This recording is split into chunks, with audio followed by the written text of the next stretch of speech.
you and I talked, I think shortly after Jeff Bezos stepped down, and we thought, maybe this was just me. We thought, yeah, Bezos is still going to be involved.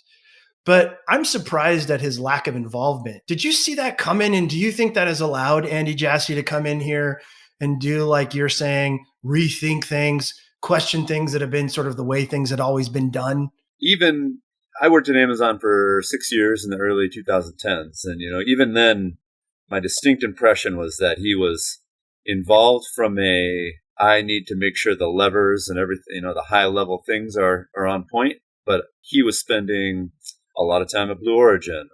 He bought the Washington Post in that time. It kind of felt to me like he was setting the course for his next chapter, whatever, the next things he wanted to do. That seemed like the kind of obvious, it was almost like a 10-year succession plan. If you kind of look back at the series of events, starting in the early 2010s to, right. Ultimately stepped away. And I think in his mind, reading from afar, it really felt like I want to make sure as much as I can, that this boat is on the right heading, cultural wise, and I got the principles in place, and the businesses are big and churning, and there's all the good things that are going on here. But my guess is he really intended and still intends to not be, hands on, and he can touchstone probably whenever he wants to say like, hey, I did this for 25 years. This is a warning sign you're not seeing, but to really kind of let the next generation run the thing. Yeah, it's good to see that. It really was. I frankly, I didn't see it coming. I didn't expect it. And of course, I was never in the room with him like you were for so many years, but it makes sense. And,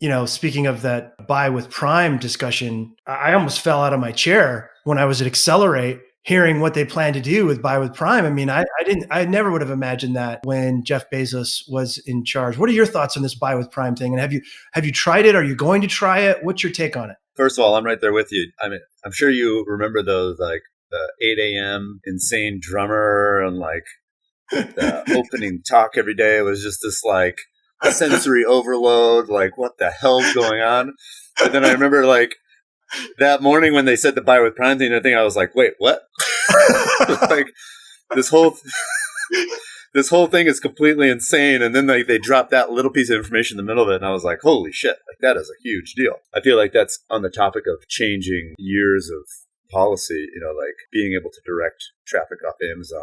You couldn't ask for a bigger change course from a behemoth like Amazon. It's usually the kind of thing I would think they would test out really quietly. So maybe they've been doing that and we don't know about it, but it feels like kind of they drew a stick in the mud and said like, hey, we're doing this and off we go. And that's another one to me that's like, that's Jassy putting his finger on the scale. Like, I want to try new stuff. Like, let's break the mold. Let's try some new things. And, and I get it. They have the whole transaction, right? They got you at the start. You started on Amazon, paying for the click.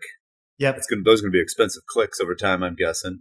They get you to a site that has, buy with Prime branding all over it. Probably it's coming in an Amazon branded box. I've kind of had this thing in the back of my head that the Rev Share is on the way out. And God, I hope so. A little bit of I hope so, James. That would be a huge thing for sellers. It's got to be, right? You look at that $9 billion of ad revenue in Q3. I mean, they got that ad revenue needle in the arm and it ain't coming out, right? They're just looking to double down on it. They got the Rev Share needle in their arm too. They got two needles right now. They got two needles. One of them's got to go. Yeah, I think so.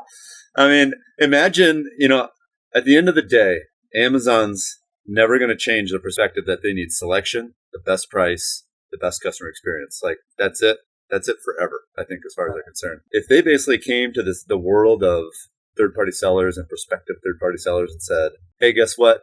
Rev Share goes to zero. You pay for ads, you pay for fulfillment, and you pay for payment processing. And maybe payment processing is 3.5% considering A to Z and all this other stuff. That would make it such a no-brainer for every single entrepreneur, brand, business owner, seller in the world to be Amazon first. I think right now you see a lot of the biggest DTC brands that show up, they resist Amazon for years until they're basically their hand is forced, right? Like Peloton's finally going. But the other biggest names, like it's the last thing they do. They'd rather open 100 retail stores than sell on Amazon. I think at Amazon, they probably understand that that's the linchpin and they control it ultimately. But, there's probably just a cash flow dynamic there they have to figure out over time. And this could be one way of testing that model. Well, you and I know sellers really well.